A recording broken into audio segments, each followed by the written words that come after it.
on 5 on Your Side at 10. Hit by a stray bullet.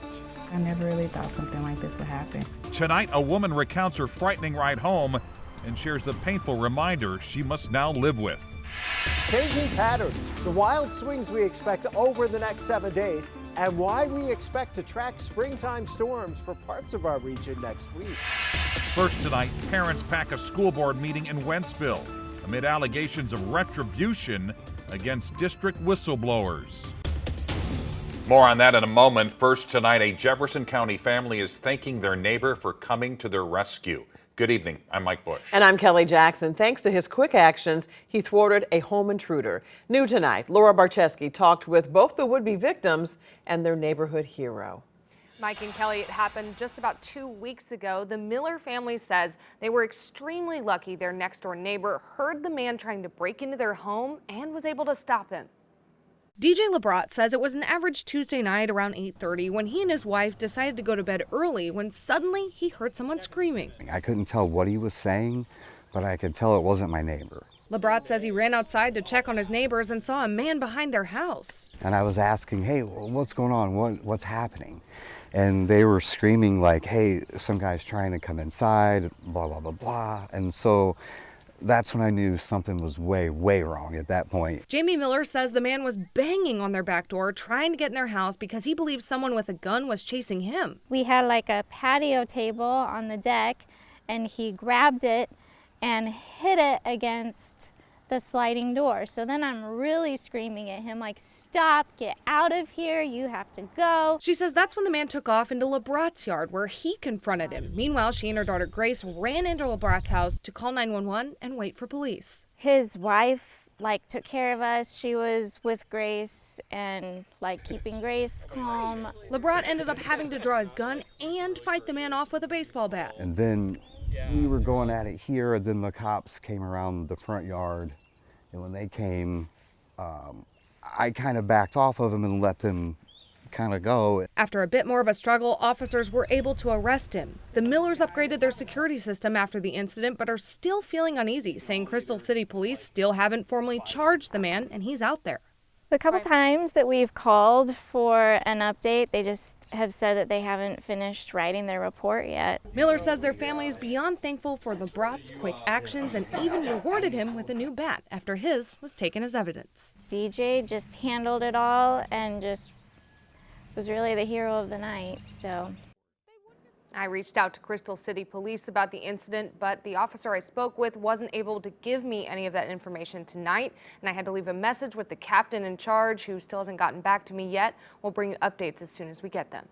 We're following a developing story tonight out of the Metro East. Right now, 52 homes in Swansea have been evacuated due to a suspicious odor in the air.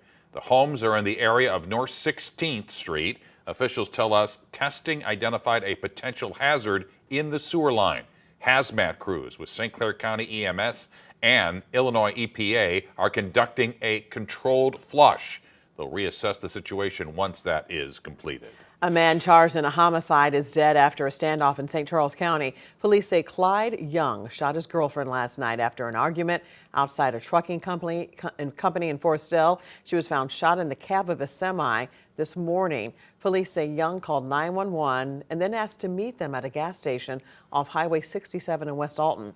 When officers arrived, they say he refused to talk, threatened to hurt himself, and said he was armed.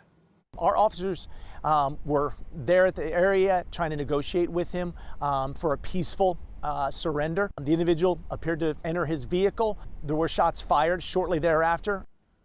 Investigators are trying to figure out if an officer shot him or he shot himself. Police have not released the name of the woman who died. A Florissant woman is recovering at home tonight, 4 days after being hit by a stray bullet in South St. Louis. That bullet is still lodged in her neck. Tonight she's reliving her frightening ride home only with our Robert Townsend. For several days now, 26-year-old Sabrina Thomas has been in a lot of pain, and it's no fault of her own. Yeah, I never really thought something like this would happen. Thomas told police around 9 Sunday night she and a friend rode down the 3300 block of Chippewa in South St. Louis when they heard 3 gunshots. It sounded like fireworks, but I figured it probably wasn't that. She was right. A fourth shot then rang out. Surprisingly, I was kind of calm because I really didn't even realize it happened. And then I just called 911. The fluorescent woman saw the rear passenger window of her friend's red Nissan was shattered. I got a couple gashes from the glass. 2 car seats suddenly ripped, and a stray bullet hit Thomas in the back of her neck. Her puppy, Teddy, on her lap at the time.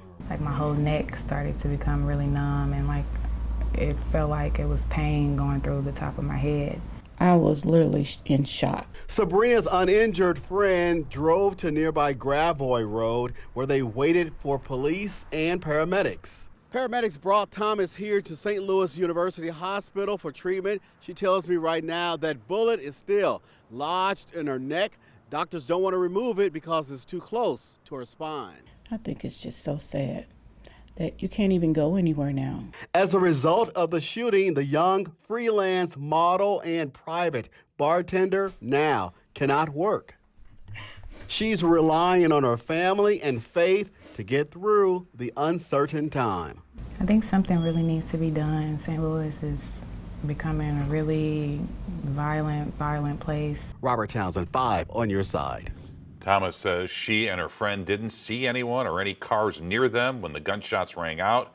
St. Louis police ask anyone who may have witnessed anything regarding this shooting to call them. A St. Louis man has been sentenced to 10 years in prison for a crash that killed 4 people in Midtown. Cedric Dixon pleaded guilty to 4 counts of involuntary manslaughter, armed criminal action, and second-degree assault. Prosecutors say he ran a red light on South Grand last February and hit a Chevy Tahoe with 8 people inside. The impact caused the SUV to go over a guardrail and onto Forest Park Parkway below. 4 people died, 4 others were seriously hurt in the crash. Dixon drove off and turned himself into police 3 days later. 1 week from tomorrow, 5,000 union workers could walk off the job at Anheuser-Busch breweries across the country, including here in St. Louis. Tonight, the Teamsters are telling AB if they don't get the contract they want, there will be no beer come March 1st. They're demanding better pay, an increase in retirement benefits, and Juneteenth is a paid holiday. Anheuser-Busch has denied the union's claims that it has delayed negotiations and promises beer production will continue uninterrupted. Tonight, service has been restored for AT&T wireless customers. A massive network outage this morning prevented many from making calls and sending texts or access the internet. The FCC, FBI, and Homeland Security are investigating. Tonight, our Verify team is looking into 3 claims about what led to today's outage. Here's Ariane Detil. There's been a lot of confusion around the widespread cell phone outage. Using these sources, here's what we can verify. First, lots of people online claimed that the outage affected all 3 major nationwide mobile carriers, but that's false. The outage only affected AT&T customers. The company said they pinpointed a disruption in service and added that AT&T customers could still make calls using Wi-Fi during the outage. T-Mobile and Verizon confirmed their service was fine. Some of the issues reported by people on their networks were likely because they were trying to contact AT&T customers. Next, some AT&T customers may have seen an SOS status at the top of their phone. This ex-user claimed that that message prevents someone from making any calls, even to 911. But that's also false. According to Apple, an SOS message in your status means your phone isn't connected to a cellular network, but they say that won't stop you from being able to make emergency calls. And finally, another tweet said that the outage could be related to solar flares that occurred last night. But again, that's false. According to NASA, there were 2 major solar flares around midnight last night. The space agency says solar flares are powerful bursts of energy that can impact the high frequencies used to power radio communications and electric power grids, among other things.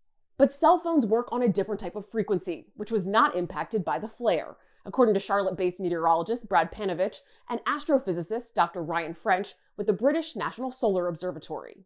With your Verify, I'm Ariane Till. What would you like for us to verify? Send us an email, verify@ksdk.com.